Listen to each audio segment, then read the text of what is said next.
कब आगे पाकिस्तान तहरीक इंसाफ इरादा रखती है एहतजाजी सियासत करने का और इसके लिए जितनी भी अपोजिशन की जमातें उनको इकट्ठा करना चाहती है। लेकिन भट्टी साहब, क्या ये पाकिस्तान तहरीक इंसाफ के लिए आसान भी होगा? क्योंकि लास्ट जब हमने चेक इन किया था तो काफ़ी शिकवे शिकायत भी थे, मौलाना साहब या बाकी जमातें तो, लेकिन जो सरबराह थे अचकजई साहब, उनके भी काफ़ी गिले शिकवे थे। क्या है इसका स्टेटस?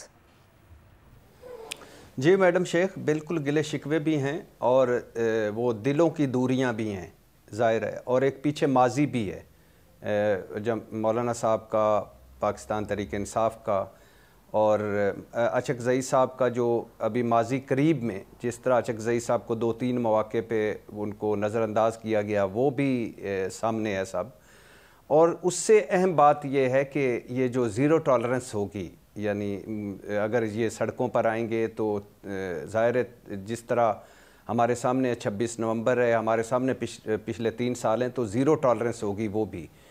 और पिछले 1-1.5 साल से एहतजाज तो बड़ा पुरअसर करते हैं और लोग भी निकलते हैं और वो एक वो होता है, नुमाइंदगी भी होती है, लेकिन क्या वो उसका कोई हल नतीजा निकलेगा? पिछले 1-1.5 साल से तो नहीं निकला, लेकिन पाकिस्तान तहरीक इंसाफ जो है वो दोबारा एहतजाजी तहरीक शुरू करने लगी है, पेशावर से शुरू करने लगी है। और अभी इसके बारे में 8 फरवरी के यौम स्याह के बाद ये सारे इकट्ठे होंगे अपोजिशन जमातें और फिर आगे बढ़े। सर, बट ये जुनेद अकबर साहब का इन होना, गंडापुर साहब का आउट होना, ये कितना बड़ा फैक्टर हो सकता है? ये मैडम शेख केपी की अंदरूनी सियासत भी है, इसमें कोई शक नहीं है। गंडापुर साहब को कुछ दिन और मिल गए हैं अच्छा। और कुछ बल्कि हफ्ते और मिले हैं और उनको कहा है गवर्नेंस परफॉर्मेंस बेहतर करें। अब उन पे चेक भी होगा जुनेद अकबर साहब का, जो आतिफ खान ग्रुप के हैं, और गंडापुर साहब के जाने से, केपी के जाने से मौलाना साहब थोड़े से कंफर्टेबल होंगे कि एक और बंदा भी है केपी में जो सदर है, वो उनसे बातचीत करेगा। लेकिन जुनेद अकबर साहब की मुझे एक समझ नहीं आ रही कि वो बहुत अचानक ही चौथे गेयर में चले गए, बड़े अग्रेसिव, यानी बहुत अग्रेसिव हो गए हैं।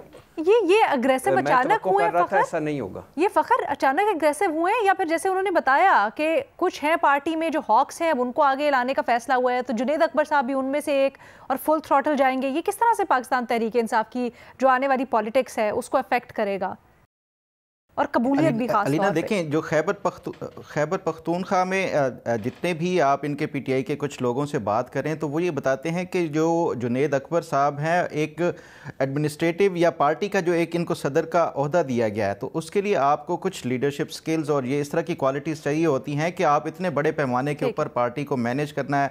और फिर इस तरह ये जिस तरह ये ऐलान कर रहे हैं कि उसको लीड करते हुए ये पंजाब का रास्ता बंद कर देंगे, बाकी जो है वो इस तरह एहतजाज और इसके हवाले से, तो उसके हवाले से जितनी भी मेरी मुख्तलिफ लोगों से बात हुई है वो कह रहे हैं कि इनको तो कभी जो वो पार्टी के जो एक ज़िलाई लेवल के भी वो एक्सपीरियंस नहीं है कि वो लीड करने का। तो ये एक क्वेश्चन उठाया जा रहा है जो जुनेद अकबर साहब की एक कायदाना जो सलाहियत है उसके हवाले से और इमरान खान के डिसीजन के हवाले से भी।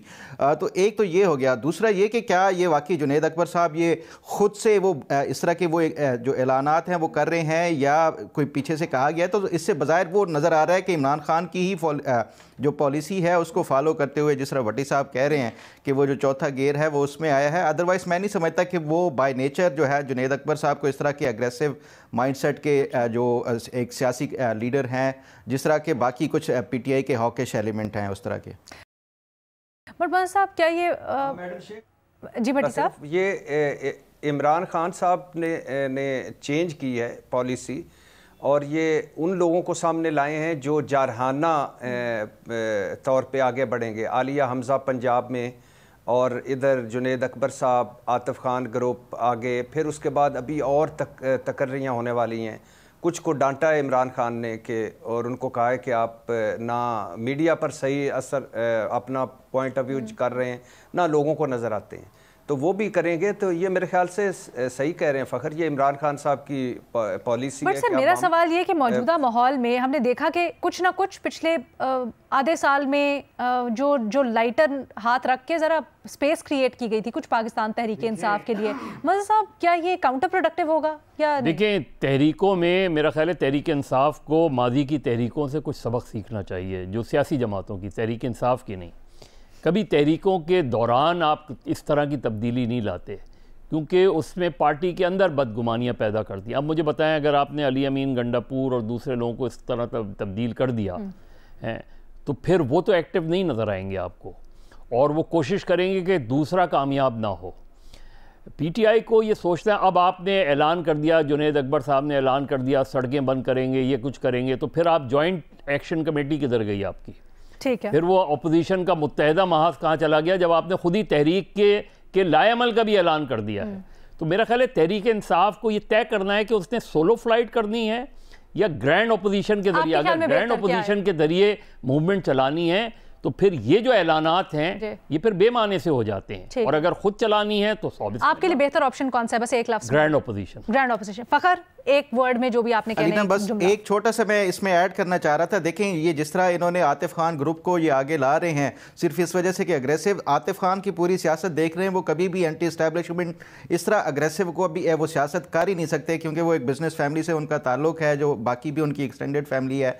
तो मेरा ख्याल है कि ये जो है वो एंटी गंडापुर जो है वो ग्रुप को ला रहे हैं, उसकी बजाय ये जो एंटी एस्टैब्लिशमेंट ग्रुप है पीटीआई का वो उसको वो नहीं किया जा रहा। तो ये इमरान खान की मुझे नहीं समझ आई ये चॉइस के हवाले से कि ये आतिफ खान ग्रुप हो या जो जुनैद अकबर। भट्टी साहब थोड़ा समझा सकते हैं हमें ये चॉइस? ओके फखर, आपका पॉइंट आ गया। भट्टी साहब थोड़ा सा अगर मुख्तसरन हमें समझा सकें ये चॉइस।